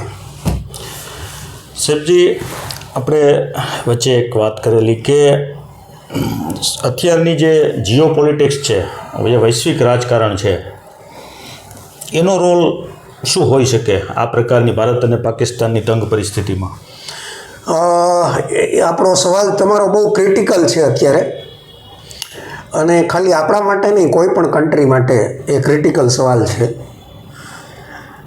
કે આપણા માટે એટલે ક્રિટિકલ છે કે યુદ્ધ થાય તો આપણે પડખે કોણ ઊભું રહેશે. બિલકુલ, હું આ જ પૂછું. આજે મીડિયાની અંદર ભલે બધા કન્ટ્રીઝ વાત કરતા હોય કે ભાઈ અમે તમારા પડખે ઊભા છીએ, તમે લડો, એની પાછળ પણ બેકગ્રાઉન્ડ એવું હોઈ શકે કે ભાઈ ઘણા દેશોને એવું લાગતું હોય કે ઇન્ડિયા પાકિસ્તાનનું યુદ્ધ થાય તો આર્થિક રીતે જે ભારત આજે વિશ્વની અંદર મહાસત્તા તરીકે ઉભરી રહ્યું છે આર્થિક રીતે, એ 50 વર્ષ 100 વર્ષ પાછું જતું રહીએ. આપણને ભલે આઉટવર્ડલી એવું લાગતું હોય કે ઓહો આ દેશ આપણી મદદ કરે છે, પણ એ દેશ એવી રીતે ચાહતો હોય કે આપણે પાકિસ્તાન સાથે યુદ્ધ કરીએ તો આર્થિક રીતે આપણે પાછળ જતા રહીએ, બરાબર. પણ એકચ્યુઅલ યુદ્ધ થાય, મેં કેવી રીતે તમને જે કહેતા આની પહેલાં કીધું, બધા ફેક્ટર આપણે કન્સિડર કરવા પડે. ચાઇના ઇનિશિયલ સ્ટેજમાં પાકિસ્તાનને માનો સપોર્ટ કરે, પોતાના હથિયાર આપે, વર્લ્ડના ફોરમની અંદર પાકિસ્તાનનો સપોર્ટ કરે, જે યુએનઓમાં જઈને કહીએ કે પાકિસ્તાન સાચું છે ને આપણે ખોટા છીએ, માનો આપણે પાણી બંધ કરી દીધું છે ઇન્ડસનું, તો એનો ઇમ્પેક્ટ પાકિસ્તાન ઉપર શું પડવાનો, આ બધા એના વિરુદ્ધમાં ચાઇના પાકિસ્તાનનો સપોર્ટ કરી શકે છે. આજ સુધી ઇતિહાસમાં દરેક વખતે ચાઇનાએ પાકિસ્તાનનો સપોર્ટ કર્યો જ છે. ખબર નહીં શા માટે આપણને જ્યારે યુએન સીટ મળતી હતી, પરમાનન્ટ સીટ, ત્યારે પંડિત જવાહરલાલ નહેરુએ પરમાનન્ટ સીટ જતી કરી દીધી અને ચાઇનાને અપાવી. એ હિસ્ટોરિયન્સ માટે મોટો સવાલ છે અને મીડિયા માટે મોટો સવાલ છે સ્ટડી કરવાનો. હું પોલિટિક્સમાં નહીં જાઉં. મારા માટે કોઈ પાર્ટી, બધી પાર્ટીઝ બરાબર છે, કેમ કે આર્મીની અંદર અમને ડે 1થી શીખવાડવામાં આવે છે કે કોઈ પણ પોલિટિક્સમાં ભાગ નહીં લેવાનો. હું જ્યારે યંગ ઓફિસર તરીકે હતો ઓફિસની અંદર અથવા ઓફિસર મેસની પાર્ટીમાં, જો પોલિટિક્સની કોઈ વાત કરીએ તો સિનિયર ઓફિસર ડોરા કાઢે કે ભાઈ આપણા એન્વાયરમેન્ટમાં પોલિટિક્સ અથવા ધર્મનું નામ ન લેવાવું જોઈએ. બરાબર. ઇવન દશેરાનો યજ્ઞ થતો હોય તો મુસ્લિમ સીઓ હોય તો યજ્ઞમાં બેસે અને આહુતિ આપે. આ એક માત્ર એવી સંસ્થા છે જે ભારતને આટલા હદ સુધી આપણી જે હિન્દુ મુસ્લિમ એકતા છે એને બાંધીને બેઠું છે, જોડીને રાખે છે. કોઈ હું લડાઈના મેદાનમાં કાલે હોઉં તો મને ખબર નથી કે મારે જરૂર પડે તો એ લોહી મુસ્લિમનું હશે કે હિન્દુનું. બિલકુલ સાહેબજી. બરાબર. આ વસ્તુ ભારતની આર્મીના લોહીની અંદર ઠાસીને ભરેલી છે. મુખ્ય તત્વ. હા, હવે એ વસ્તુ અલગ છે. સોશિયલ મીડિયાના કારણે આપણા જે એન્ટી ઇન્ડિયન કે જે આપણા દેશના વિરોધી તત્વો છે, આપણા જ દેશની અંદર કે પાકિસ્તાનની અંદર, કે આપણા લોકોને આપણા જુવાનિયાઓને ઉકસાવતા હોય, જેને કારણે દેશની વિરુદ્ધના કાર્ય કરતા હોય, એવી પરિસ્થિતિ આજે સોશિયલ મીડિયાના કારણે આવી ગઈ છે. એટલે આપણા જુવાનિયાઓને જાણવું, કે હિન્દુ હોય કે મુસ્લિમ હોય, એને જાણવું બહુ જરૂરી છે કે ભારત એક છે. આપણા માટે દેશથી આગળ કોઈ વસ્તુ નથી. આ વસ્તુ બહુ જરૂરી છે. કાલે યુદ્ધ થાય તો માનો પાકિસ્તાન છે, તો પાકિસ્તાનના જેટલા મુસ્લિમ કન્ટ્રી સાથે સારા રિલેશન્સ છે, જી, એના ફાઇટર પ્લેન્સ પાકિસ્તાનમાં આવીને બેસી જશે એને સપોર્ટ આપવા માટે. અને ક્યારે કયો દેશ કઈ દેશ તરફ વળે એ જ્યારે યુદ્ધ ચાલુ થાય ત્યારે જ ખબર પડે. એ આપણે કોઈનું અત્યારે આપણે એનું કોઈ અનુમાન ન બાંધી શકીએ. આપણા હાથમાં એક જ વસ્તુ છે કે આપણે આપણા દેશ માટે યુદ્ધની તૈયારી કરી શકીએ. આજે આપણે વાત કરી રહ્યા છીએ એક પ્લેટફોર્મ પર જે તમારા માધ્યમથી જુવાનો સુધી પહોંચે, લોકો સુધી પહોંચે. પણ એક જ વસ્તુ આપણા હાથમાં છે કે આપણે કેમ મજબૂત બનીએ રાષ્ટ્ર તરીકે. કેમ કે મજબૂત માણસને કોઈ લાફો મારવા ના આવે. જે નમાલો હોય ને એને હાવ લાફો મારી જાય. તો ભારત મજબૂત બને કે આપણી પાસે state of the art tanks હોય, state of the art drones હોય, state of the art fighters હોય, આપણી પાસે બધી મિસાઇલ સિસ્ટમ્સ બધું. હું પ્રોપોગેન્ડ નથી કરતો, ભારત દેશ કોઈ દિવસ અટેક કરવામાં નથી માનતો. બરાબર. ઇતિહાસમાં ભારતે કોઈ દિવસ કોઈની ઉપર હુમલો નથી કર્યો, પણ જરૂર પડે તો આપણી રક્ષા કરવા માટે આપણે સક્ષમ હોવા જોઈએ. નહીં તો આપણું અસ્તિત્વ જ નહીં રહે. તો કોઈ બાકીની બાબતોનો કોઈ અર્થ જ રહેતો નથી. તો એ કરેક્શન કરવાની આજે જરૂર છે. એ વાતો પર હું આવીશ. એ વાત તમે કરતા હતા એની ઉપર હું મોટી વાત કરવા માગું છું. ભલે મારું કોઈ એવું બહારનું કે સિવિલનું એક્સપિરિયન્સ નથી, પણ મારું જે 31 વર્ષ હું આર્મીમાં રહ્યો, એક વખત મારી જે મિસાઇલ રેજિમેન્ટ છે, નામ નહીં દઉં, એને અમે એને શું કહીએ કે રશિયા તરફથી ઓફર આપવામાં આવી કે આ મિસાઇલ સિસ્ટમ હવે મેન્યુફેક્ચર કરવાનું અમે બંધ કરીએ છીએ, તમારે એના સ્પેર પાર્ટ જોતા હોય તો તમે અમને જણાવો. એટલે એક સ્ટડી કરવામાં આવી 1 વર્ષ સુધી કે ભાઈ કયા કયા સ્પેર પાર્ટ્સ છે જે વધારે વપરાય છે અને કયા કયા સ્પેર પાર્ટ્સની જરૂર છે જે આપણે રશિયા પાસેથી લઈ તો આ મિસાઇલ સિસ્ટમ છે જે કરોડો રૂપિયાની મિસાઇલ સિસ્ટમ છે, 50 કરોડ 100 કરોડની એક મિસાઇલ ટેન્ક આવે તો એની લાઈફ આપણે વધારી દઈએ. આ હું બહુ ઝાઝા વર્ષો પહેલાંની વાત કરું છું. આ ટીમનો રિસર્ચનો હું ભાગ હતો અને એ ટીમમાં પણ હું હતો, પણ પછી એ રશિયા સુધી પહોંચ્યું અને એના સ્પેર પાર્ટ આવ્યા એવું કંઈ થયું જ નથી. ઓકે, આ વસ્તુ જે ભારત માટે છે ને બહુ મોટું નુકસાનકારક છે કે બ્યુરોક્રેસીના લેવલે, બ્યુરોક્રેસી એટલે ગુજરાતીમાં શું, નોકરશાહીના લેવલે બહુ મોટો પ્રોબ્લેમ છે. હું બિંદાસ્ત અને ખુલ્લો રહીને વાત કરીશ. જ્યાં મારી વાત પહોંચતી હોય ત્યાં પહોંચે, નરેન્દ્રભાઈ મોદી સુધી પહોંચી જાય મારી વાત તોય કંઈ વાંધો નહીં. કે આ બહુ મોટી વીકનેસ છે ભારતની કે એક આઈએસ અધિકારીને આપણે લઈએ છીએ, સપોઝ બહુ ભણેલા હોય, એની 30 વર્ષની ઉંમર હોય કે કેટલી અપર લિમિટ છે એની આઈએસ અધિકારીની? એ તો એક્સટેન્શન આપે છે ને 60. નહીં, જોડાવા માટે તો યુપીએસસી 25 વર્ષ. 25 છે કે 27 છે કે 28 છે યુપીએસસી? ધારો કે મેં યુપીએસસી જોઈન કર્યું, હું 21 યર્સ ઓફિસર બન્યો, 16.5 વર્ષની મારી લિમિટ હતી, બરાબર.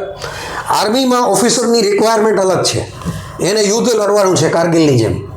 આઈએસ અધિકારીની રિક્વાયરમેન્ટ અલગ છે, એને એક ડીડીઓ તરીકેની ડ્યુટી કે માનો 2 વર્ષ 3 વર્ષની અંદર એ ડેપ્ટી કલેક્ટર હોય કે 4 વર્ષમાં ડીડીઓ હોય, 7 વર્ષમાં એ નાનકડી ડિસ્ટ્રિક્ટનો કલેક્ટર હોય, પણ બેઝિકલી એનું 12 વર્ષ સુધીનું નોલેજ ફક્ત અને ફક્ત એનું જે કંઈ છે એ સિવિલિયનને આધારિત, સિવિલ આધારિત નોલેજ છે, એને કંઈ કનેક્શન ન હોય અને એને બધા ફિલ્ડનું નોલેજ દેવામાં આવ્યું હોય પણ એને એક્સપર્ટીઝ નથી. ધારો કે આર્મીની અંદર હું આર્મી એર ડિફેન્સમાં છું તો હું throughout my life army air ડિફેન્સમાં છું. ધારો કે ઇન્ફન્ટ્રીનો ઓફિસર આર્મીમાં હોય તો એ થ્રુઆઉટ ઇઝ લાઈફ ઇન્ફન્ટ્રીમાં હોય. એ જ ભારત આર્મીનો જનરલ પણ બને તો એ પ્રકારના ડિસિઝન્સ લેવા માટે એ કેપેબલ છે. ધારો કે ફાઇટર પાયલટ હોય તો થ્રુઆઉટ ઇઝ લાઈફ એ ફાઇટર પાયલટ છે. તો યુદ્ધના મેદાનમાં એઝ એ ફાઇટર પાયલટ જ્યારે એર ચીફ બને અને એ ફાઇટર પાયલટ હોય તો આવા ડિસિઝન આજે જે આપણે યુદ્ધ કાલે 2 દિવસથી જોઈ રહ્યા છીએ એ લઈ શકે. બિલકુલ. વેરેસ તમે આઈએસને કમ્પેર કરો એની સાથે, દાખલા તરીકે અહીંના રાજકોટના કલેક્ટર હોય, 12 વર્ષની નોકરીએ એ કલેક્ટર બનાવી દીધા હોય, 12 વર્ષે એને ગાંધીનગરમાં લઈ ગયા સચિવાલયની અંદર, એને deputy secretary, joint secretary, whatever it is, જો 17 વર્ષે જોઈન્ટ સેક્રેટરી બની ગયા. અમારું લેવલ 18 વર્ષે 20 વર્ષે 25 વર્ષે મેજર જનરલ નથી બનતા આર્મીમાં. એ ક્વેશ્ચન બહુ મોટો વિષય છે ડિસ્કસ કરવાનો હાઈએસ્ટ લેવલે પ્રાઇમ મિનિસ્ટરને, કે આટલો બધો ડિફરન્સ અને તફાવત બે સંસ્થાઓમાં એવો તો શું છે કે કાર્યશૈલીમાં એવો શું તફાવત છે કે જ્યાં એક સંસ્થા પોતાનો જીવ દઈ દે છે 21 વર્ષની ઉંમરે, 24 વર્ષની ઉંમરે કે જુવાન પોતાનો જીવ દેવા તૈયાર છે, અને બીજી સંસ્થાઓમાં એવું બધું શું છે કે તમે આટલો બધો ભેદભાવ રાખીને બેઠા છો. આ એક મોટો વિષયનો સબ્જેક્ટ દેશ માટે છે, બરાબર. હું નેક્સ્ટ સ્ટેપમાં જતો હતો કે માનો 25 વર્ષની ઉંમર પછી, 25 વર્ષની નોકરી પછી કે 18 વર્ષની નોકરી પછી એઆઈએસ ઓફિસરનું ને દિલ્હીની અંદર લઈ જાય કે 22 વર્ષે 24 વર્ષે સેક્રેટરી તરીકે કે ડિફેન્સ મિનિસ્ટ્રીની અંદર પ્રમોટ કરે, ડેપ્યુટી સેક્રેટરી, જોઈન્ટ સેક્રેટરી, બરાબર, ડિફેન્સ સેક્રેટરી તરીકે લઈ જાય. આજના ડિફેન્સ સેક્રેટરી માનો ભારતના કે ડિફેન્સ સેક્રેટરી પ્રોક્યોરમેન્ટ ને ભારતની આર્મી વિશે ABCD ખબર ના હોય, એને ચાઇનાનું બોર્ડર ના જોયું હોય, પણ એ દિલ્હીમાં બેઠા બેઠા નક્કી કરે કે ભારતની આર્મીને લડાઈ કેમ લડવાની, ભારતની આર્મીને કારગિલ યુદ્ધ કેમ લડવાનું. આ જે ડિસ્કનેક્ટ છે એને ચેન્જ કરવાની જરૂર છે આજે. બરાબર. એ સુચારુ સંકલન થાય ને એક્સપર્ટ લોકો એની અંદર નિર્ણયાત્મક શક્તિમાં આવે. એક્સપર્ટ લોકો આવવા જોઈએ. ધારો કે ડિફેન્સ સેક્રેટરી પ્રોક્યોરમેન્ટ છે, એ નક્કી કરે કે ભારતને ક્યુ પ્લેન લેવાનું, રફાલ લેવાનું કે સુખોઈ લેવાનું કે ક્યુ પ્લેન લેવાનું, ક્યુ પ્લેન ડેવલપ કરવાનું, એ બધું એ કંટ્રોલ કરે, જેના વિશે એને કોઈ નોલેજ જ નથી, એક્સપર્ટીઝ નથી એની પાસે, પણ એ કંટ્રોલ કરે છે. બિલકુલ. એની ઉપર ડિફેન્સ મિનિસ્ટર છે. ડિફેન્સ મિનિસ્ટર પાસેથી આપણે આશા નથી રાખતા, કેમ કે પોલિટિશિયન છે, ઇઝ અ પોલિટિકલ પર્સન. પણ જે માણસ ડિફેન્સ સેક્રેટરી પ્રોક્યોરમેન્ટ છે, એને ડિફેન્સને, ભારતની આર્મી, નેવી, એરફોર્સને શું હથિયારો લેવા જોઈએ એની ટેકનિકલ નો હાવ અને expertise at the highest level હોવી જોઈએ. અને આવા લોકો આર્મી, નેવી, એરફોર્સમાં અવેલેબલ છે. બિલકુલ. સર્વિંગ અને રિટાયરમેન્ટ પછી પણ અમારી પાસે છે. તો why can't we have a system કે જેની અંદર હાઈલી ક્વોલિફાઈડ લોકો, જેને ભારતના દેશને સર્વ કર્યું છે, એ લોકોને લઈ અને સિસ્ટમ ડેવલપ કરવામાં આવે. આવી ટ્રાયલ પ્રાઇમ મિનિસ્ટર નરેન્દ્રભાઈ મોદીએ કરેલી કે ટેકનિકલી ક્વોલિફાઈડ માણસોને ડાયરેક્ટલી હાઈ લેવલે લેવામાં આવે, પણ ત્યારે જે આઈએસ લોબીએ એનો વિરોધ કરેલો અને એ લોકોને આવવા નથી દેવામાં આવ્યા. So this was my last point આજના ડિસ્કશનમાં. એક તમારો શરૂઆતનો એક સવાલ હતો કે યુદ્ધની પરિસ્થિતિનો, તો હાલ હવે પાકિસ્તાન પોતાની આર્મીને મોબિલાઇઝ કરી રહ્યું છે ઇન્ડિયન બોર્ડર ઉપર, અને ઇન્ડિયા પણ પોતાની આર્મીને તકેદારી રાખીને ઇન્ડિયન બોર્ડર ઉપર ધીમે ધીમે પોતાની આર્મીને મોબિલાઇઝ કરશે. અમારી ભાષામાં અમે મોબિલાઇઝ કહીએ કે આર્મી પોતાની આર્મીને ખડકશે, કે પોતાની આર્ટિલરી છે. એવું તો ના હોય કે પાકિસ્તાનની આર્મી આપણી ઉપર આર્ટિલરીનો બોમ્બારો કરે અને આપણે શાંતિથી બેઠા હોય ને આપણા માણસો મરે. એટલે જ્યારે જ્યારે યુદ્ધ થાય તો બંને આર્મી એકબીજાની સામે એક ડિસ્ટન્સ હોય 25 કિલોમીટર આ તરફ, 25 કિલોમીટર પેલી બાજુ, કે 50 કિલોમીટર આ બાજુ, 50 કિલોમીટર આ બાજુ ખડકાવાનું ચાલુ થઈ જાય. એવી જ રીતે આવી ડ્રિલ્સ એરફોર્સમાં હોય, આવી જ ડ્રિલ નેવીમાં હોય કે આર્મી, નેવી, એરફોર્સના ઓફિસરોને, જવાનોને રજામાંથી પાછા બોલાવી લેવામાં આવે. આ બધા એક પ્રકારની એસઓપી છે, જે કોઈ પણ દેશની એસઓપી હોય, જે આપણો દેશ ફોલો કરશે. મારો તમને બધાને એક એવો રિક્વેસ્ટ છે કે દાખલા તરીકે મેં મોબિલાઇઝેશન આપને કીધું, એમાં કેવું થતું હોય છે આર્મીમાં કે અમને એવી ટ્રેનિંગ આપવામાં આવે છે કે 6 કલાકમાં એક બટાલિયન યુદ્ધ માટે તૈયાર થઈ જાય. ફક્ત 6 કલાકમાં આખી બટાલિયન, એના જેટલી ગાડીઓ હોય, જેટલી ટેન્કો હોય, એ ટેન્કમાં ચોલાથી માંડી કેટલા હથિયાર, કેટલી ગોળીઓ, એ બધું તૈયાર કરેલું હોય, એ પ્રમાણે બટાલિયન યુદ્ધ માટે તૈયાર થઈ જાય. પછી એ બટાલિયન વાયા રોડ જશે કે વાયા ટ્રેન જશે, એ હાઈએસ્ટ લેવલે નક્કી થયું હોય.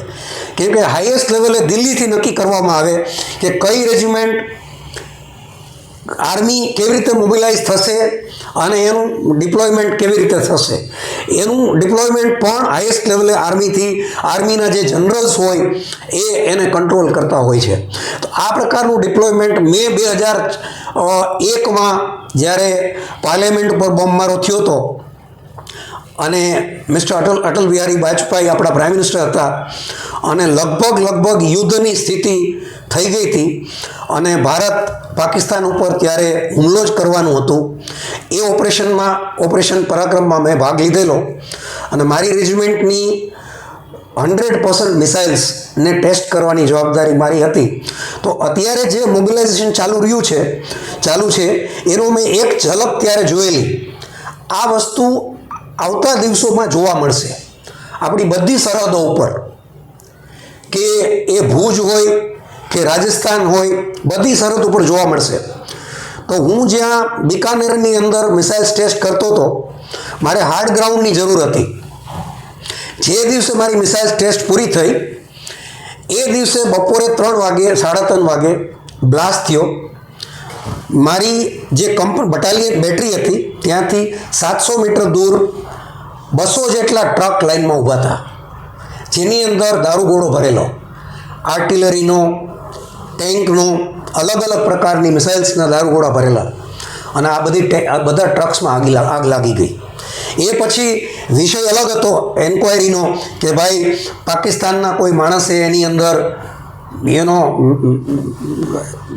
કે ડ્રાઈવર ચા બનાવતો હતો અને સ્પાર્ક થઈ ગયો. સ્પાર્ક થઈ ગયો કે પેલો ચૂલો ફાટી ગયો કે શું થયું કે પાકિસ્તાની કોઈ આ બાજુ આવી ગયો એને ચૂલો ફાડી નાખ્યો, શું થયું એની ઉપર હું નથી જાતો. એ એન્ક્વાયરી ક્યારે થઈ શું થઈ મને ખબર નથી, પણ હું એટલે આ કહેવા માગું છું કે એ ઓપરેશન આખું મેં મારી બેટરીનું સંભાળેલું, કે મારી બેટરીના જવાનોને ત્યાંથી કાઢી. એ જ્યારે આ બધા દારૂગોળો છૂટતા હતા કે આ ફૂટેલા ના હોય કે ફાયર ન થતા હોય ગનમાંથી, પણ એ ફૂટવા માંડે, આજુબાજુના ઘરોમાં ઉડીને થતા હતા. એટલે કેન્ટોનમેન્ટ હતો, એટલે જે જવાનોની ફેમિલીઝ હતી એ બધે પણ ભાગવા માંડ્યા હતા. ઘર મૂકીને સાંજ 6 થયા હતા.